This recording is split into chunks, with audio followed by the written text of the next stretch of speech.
Are you tired of living from paycheck to paycheck? Or are you tired of working in your business and you work 40 hours a week, 50 hours a week, 60 hours a week, and you've been doing it forever?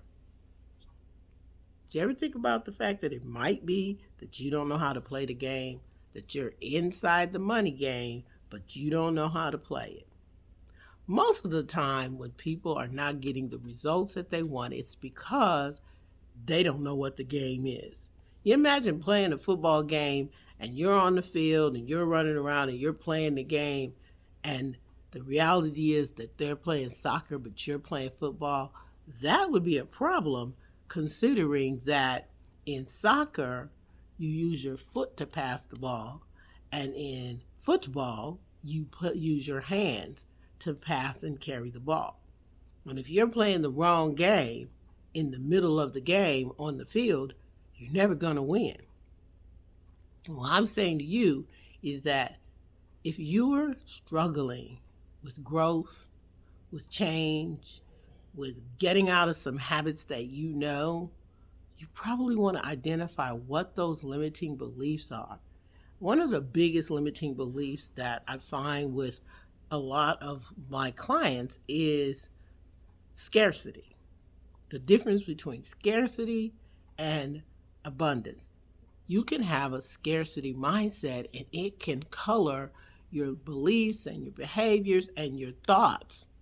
And if you didn't know, thoughts are things. They're the ones that drive your actions. So if you find that you're not getting the results that you want, if you find that you're not making the sales that you want, or you're not getting the promotions that you want, or you're not getting the man that you want, or you don't have the cash that you want, any one of those can be changed by how you think.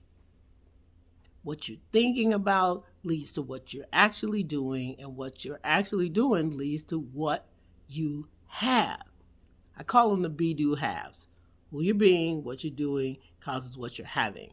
So if you're looking around and you don't like the things that you're having, it's probably because you're not doing some specific things that will shift your life. They only need incremental changes, little bitty tiny habits. A very simple one would be, for example, let's say you have a list of behaviors that you do first thing in the morning, habits. I wake up, I go take my shower, I brush my teeth, I wash my face, I start my coffee, I drink my coffee, and as soon as my coffee gets started, I sit down, grab my phone, and start scrolling. And you scroll and scroll and scroll, and the next thing you know, you've wasted a whole half hour. That is a habit. That is a behavior that does not help you. It does not serve you. Now, why do I say that? Because in that 30, 40, 50 hour minutes of time, you could have used that time to pick up the phone, make an early morning phone call to a client, pick up the phone, post an ad to the social medias, go to your computer and write an email to respond to several people, or more personal, sit down and meditate for 30 minutes. Go and exercise for 30, 45 minutes. Sit down and read your Bible for 30 minutes. You could have done several different tasks, different behaviors, created several different habits that would have been beneficial to you. So, what I'm saying is that when you find that you're not getting the results that you want, you're looking at the life that you have, or the business that you have, or the job that you have, and none of the things that you want are showing up in the life that you have, you must ask yourself, how is it that I'm not getting the results that I want? What habits, what beliefs, and what behaviors am I continuing that are causing me not to get the results that I want? You can change a habit in 21 days by intentionally sitting down and determining, I'm going to change one habit. So, using the example of your morning routine, after you make your coffee, my next task is going to be to pick up my phone and put it on airplane mode and sit down and meditate for 15 minutes. If you do that for every day, you're going to have a habit of meditating every day. You can change your habits by changing what you do. And if you're consistent with it, it will become a behavior. And when it becomes a behavior, it's because it has moved from your conscious mind to your subconscious mind.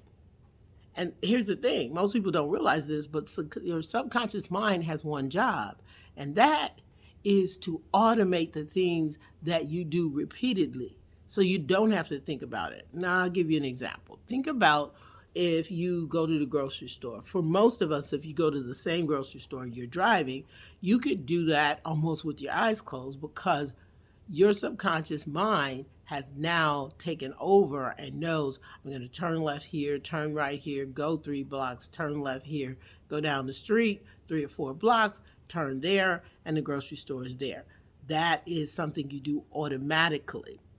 And I gave you another example. Have you ever gotten in your car and made a decision that you were going to go somewhere, and then almost as if by magic you show up at that location without consciously thinking about it? That's because your subconscious has taken over. You've automated that habit of driving to that specific location in such a way that your subconscious mind has taken over.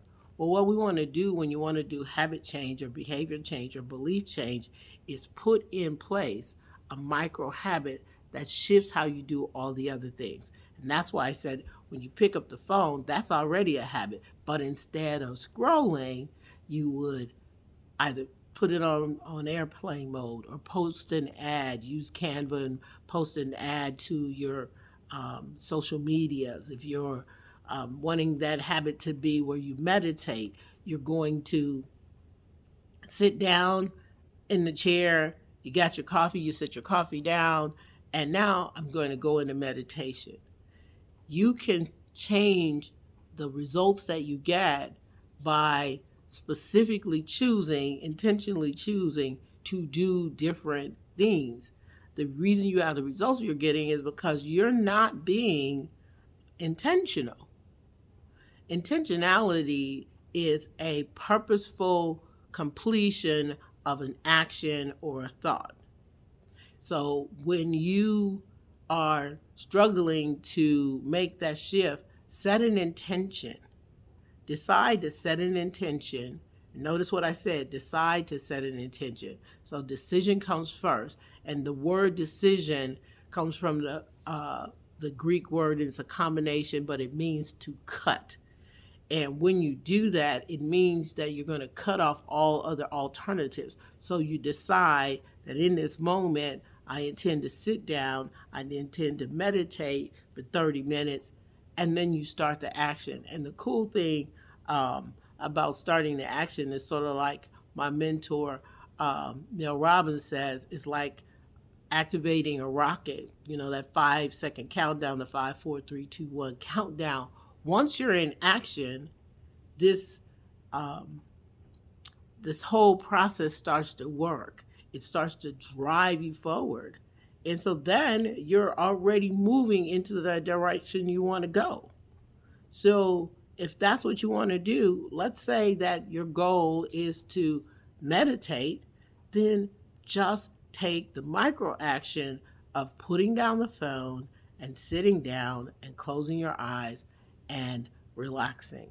It's going to push you towards starting a whole new path. And of course, the good results are that you're going to be calmer, you're going to be more focused, you're going to have the ability to meditate. And if you do it for 21 days, it becomes a habit. And the more you do it, becomes more of a habit. And then it starts to become automated to the point where it's, as you would say, it's just how I do things, because it is what you do every single day. So I'm just saying again, you can change how you are. You can change the beliefs, the behaviors, and the habits that you have, which are the foundations of your perceptions, your process, and your productivity, by actually sitting down, identifying on a sheet of paper the things you do every day, and then add to that the things you want to add to it every day, and watch your life change.